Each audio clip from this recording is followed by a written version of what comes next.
이 끔찍한 얘기들이 다 실록에 기록된 사건들이라는 거예요.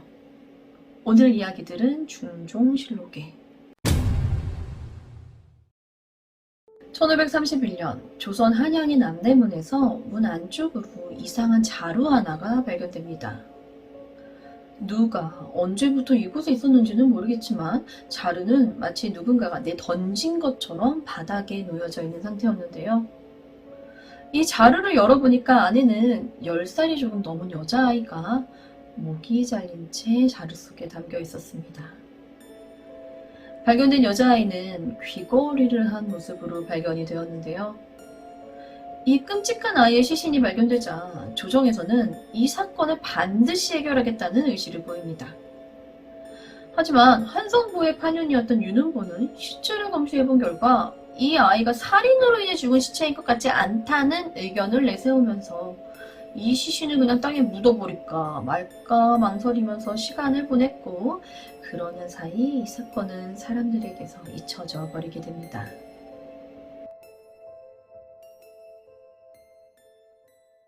조선시대의 정식으로 조정에서 논의된 사건 중에 가장 수수께끼 같은 사건을 꼽는다면 1530년대 무렵에 일어난 어린이에 대한 살인들을 꼽을 수 있을 것이다. 조선왕조 500년의 역사를 담은 조선왕조실록. 이곳에는 왕의 일대기뿐 아니라 각종 사건, 사고들도 함께 기록되어 있는데요. 후에 역사학자들이 조선시대를 통틀어 정식으로, 그것도 조정에서 논의된 사건 중 가장 미스테리한 사건을 말하라 하면 단연 1530년대 무렵에 있었던 어린이 살인 사건들이라는 겁니다. 1530년대면 조선 11대왕 중종의 재위기간인데요. 사실 조선시대에 아이들이 납치가 된다거나 죽는 일은 굉장히 빈번히 일어났던 일이었어요. 그럼에도 가장 수수께끼인 것이 어린이 살인 사건이라는 건데, 그럼 대체 뭐였는지 한번 알아보도록 하죠. 1533년 2월 17일 감사로 재직하고 있던 김휘성의 집이자 무당의 집 뒤의 거리에서 5, 6살 정도 된 어린 여자아이 하나가 버려진 채 발견됩니다. 끔찍하게도 아이는 발이 잘린 채 발견이 되었는데요. 그나마 다행인 건 아이는 죽지 않고 산 채로 발견이 되었어요. 아이를 발견한 김기성은 황급히 아이를 구조했고 관청에 이를 보고합니다. 어린아이였지만 다행히도 말을 할 수 있는 나이였기에 이것저것 물어보는데요. 자신의 이름을 개춘이라 하는 아이는 자신에게 오라버니가 있는데 이름은 어리가이라고 알려줍니다. 이 아이에게 어쩌다 발이 그렇게 되었는지 물어보니 아이는 그저 칼로 내 발을 잘라내면서 죽어라 죽어라고 했어요 라고 대답합니다. 끔찍한 일이 발생되었고 조사를 진행하는데 한덕이라는 다른 곳에서 일을 하는 종이 이런 얘기를 해줍니다. 자신이 주인의 집에 가다 하반신에 동상이 걸린 아이를 발견했는데 아이가 너무 불쌍해 보이고 마침 자신에게 아이가 없어 데려가 보살펴줬다고. 그런데 한덕의 주인이 더러운 아이를 집안에 들여놓을 수 없으니 쫓아내! 라고 하기에 어쩔 수 없이 다시 거리에 버렸다는 겁니다. 한덕이 이후에 이 아이에 대한 소식을 들어보니 그 이웃 중에 궁궐 출신의 어느 집에서 데려갔다가 다시 버렸다는 얘기를 들었고, 또 그 후에는 김별자의 중인 연수가 다시 데려갔다는 얘기도 들었다고 합니다. 한덕이는 이 아이가 발이 잘린 이유에 대해서는 모른다고 말합니다.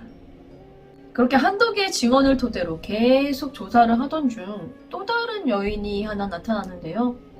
중덕이라는 종인데 이 발견된 아이의 이름은 옥가이로 자기가 이 아이의 어머니라는 겁니다.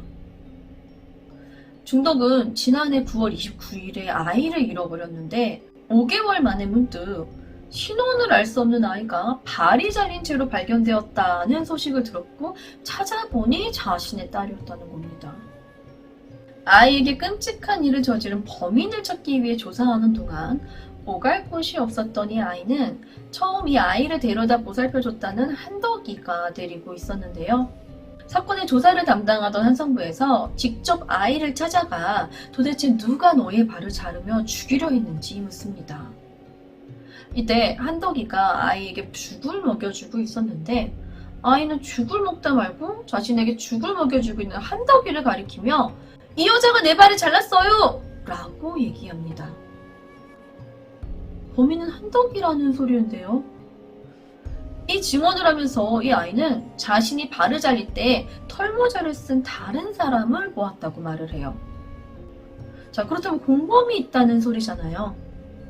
한성부에서는 공범을 찾기 위해 아이와 관련된 것으로 추정되는 많은 사람들을 각기 여러 모양의 털모자를 씌운 모습으로 아이에게 보여주면서 혹시 그때 본 사람이 있는지 찾아보라고 하는데 아이가 그 사람을 찾는 데는 실패합니다. 이후 의금부의 담당자였던 유보와 심원경이 직접 사건에 대해 조사하기 시작합니다. 두 사람은 아이에게 너가 무엇으로 발이 잘렸느냐라고 물었고 아이는 칼이요 라고 대답합니다. 그럼 어디에서 발이 잘렸지? 하자 아이는 방 안에서 라고 답하죠.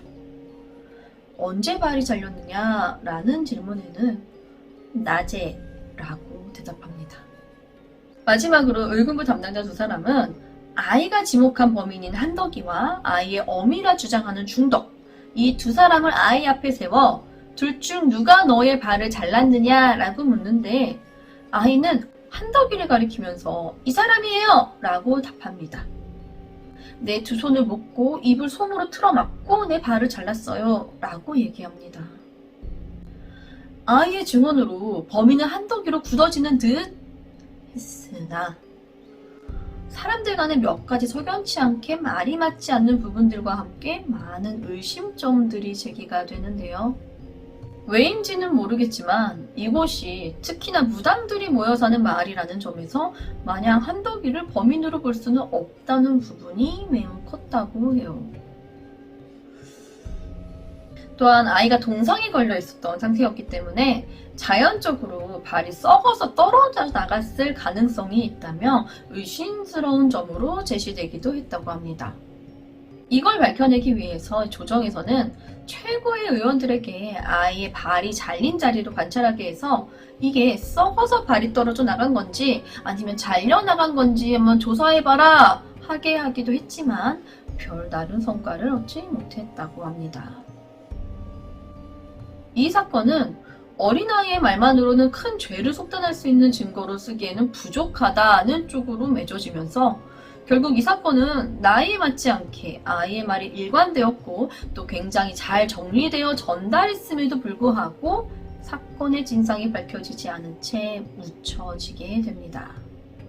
다만 이 사건을 계기로 예전부터 어린아이를 납치해 산속에서 몰래 살인해버리거나 몰래 종으로 삼아 노비로 기르는 사건들이 아직까지 계속해서 나타난다는 점이 문제거리로 중요하게 언급되기 시작했다고 하죠.